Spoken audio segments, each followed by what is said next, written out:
সোমবার রাত 8:30টায় গুলশানে বিএনপির চেয়ারপারসনের রাজনৈতিক কার্যালয়ে বৈঠকে বসেন বিএনপির স্থায়ী কমিটির সদস্যরা। নিয়মিত এ বৈঠকে উপস্থিত হন দলটির স্থায়ী কমিটির বেশিরভাগ সদস্যই। 2.5 ঘন্টা পর রাত 11টায় শেষ হয় বৈঠক।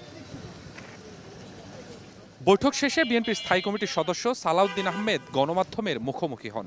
দলের ভারপ্রাপ্ত চেয়ারম্যান তারেক রহমান কবে দেশে ফিরবেন এমন প্রশ্নে সালাউদ্দিন আহমেদ জানান, শিগগিরই দেশে ফিরছেন তিনি। বৈঠকে বিএনপির চেয়ারপারসন বেগম খালেদা জিয়ার স্বাস্থ্য নিয়ে আলোচনা হয়েছে বলেও জানান সালাউদ্দিন আহমেদ।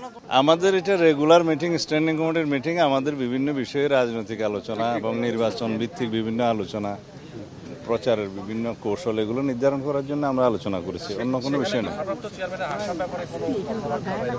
তিনি শিগগির চলে আসবেন ইনশাআল্লাহ। এদিকে এভার কেয়ার হাসপাতালের সামনে বাড়ানো হয়েছে নিরাপত্তা ব্যবস্থা।